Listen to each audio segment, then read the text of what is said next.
Hey, it's Mike here with the Studio for Teaching and Learning Innovation, and today I want to show you how to schedule appointments using Google Calendar.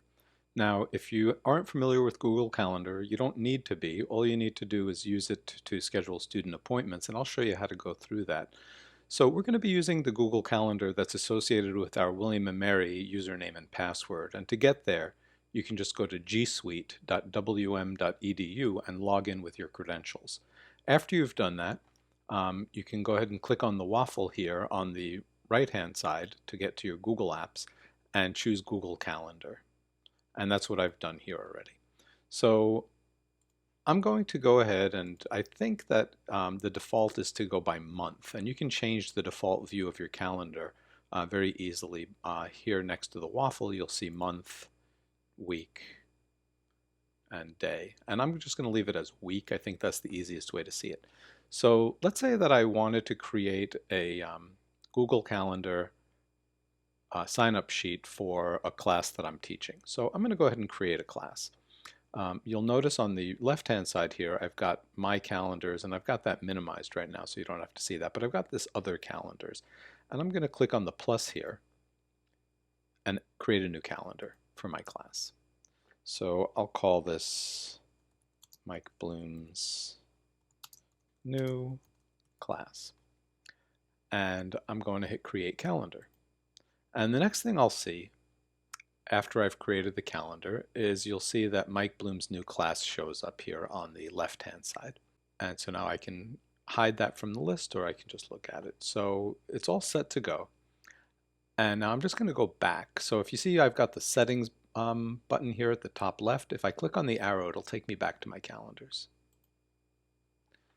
So now here's my calendar, and let me uncheck this. I'm going to minimize, well, you'll see here I'm going to just uncheck all the other boxes. And I'm looking at Mike Bloom's new class, and that's the one that I've created to show you this example. And I can say display this only, and that's the only one that I'll see.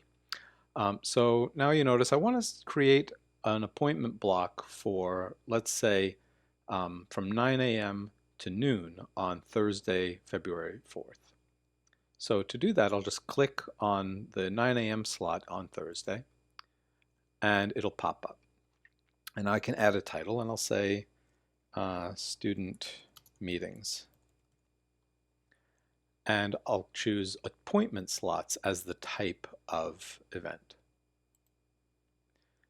And now I can decide on the increments. So I can have duration of 30 minutes. I can have duration of whatever time I want. And I can just put in, if I put in 15 minutes, it looks a little weird to the students. It'll be overlapping times.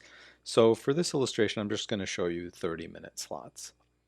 And now I just want to make sure that it's for the it's in the calendar that I expect it to be in. So there's the Mike Bloom's new class calendar. If I wanted it to be in a different calendar, I could pull down my menu and you'll see I have too many calendars, but I'll choose Mike Bloom's new class.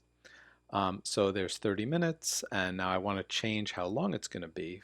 From 9 a.m. to noon, I want that. Oops. 12 o'clock p.m. for 3 hours. Okay, and I can also go to more options if I want to see my other options. So I'll click on more options.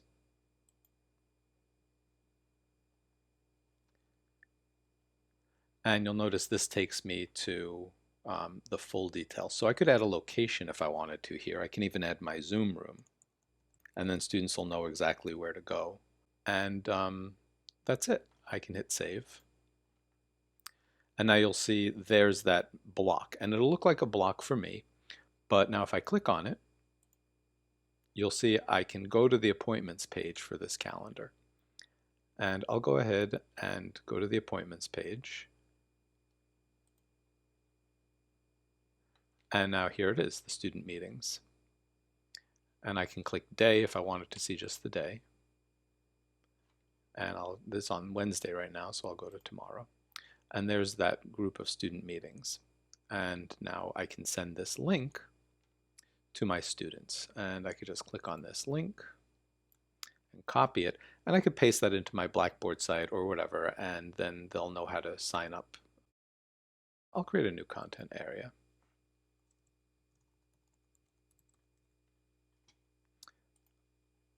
and I'll make that available to users. And there's my appointments link. And I'll click on appointments and I'll say build content, and I can add a web link.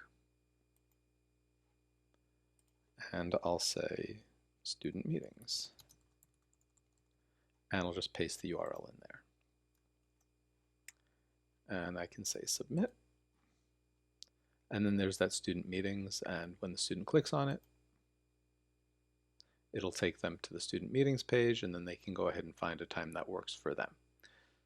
So what does it look for like on the students part? And the students can log in with their email, .wm.edu, or they can log in with a Gmail account if they want. And let's take a look, and I'll paste that link right in there for the calendar. And the students will see this, and they'll be able to say, okay, I want a 9:30 meeting. And they'll click on that, and you'll notice it says Mikey Bloom. That's just my name in Gmail, so you can tell the difference between Michael Bloom and Mikey Bloom. So that's it, and I will go ahead and hit save. And I've booked that appointment. And now for the faculty member, now you'll notice that that appointment is gone, so no other students can choose that exact time. And for the faculty member, when the faculty member refreshes their page, they'll notice that that meeting is gone as well. And if they go to their calendar, so now you can go back to your calendar, and now you'll notice that you've got overlapping here. So it says student meetings. This is your group of student meetings. That's your block. But now you say, oh, somebody scheduled a meeting. So you can click on that, and it'll show you who scheduled the meeting with you. And so that's how you can schedule a meeting using Google Calendars.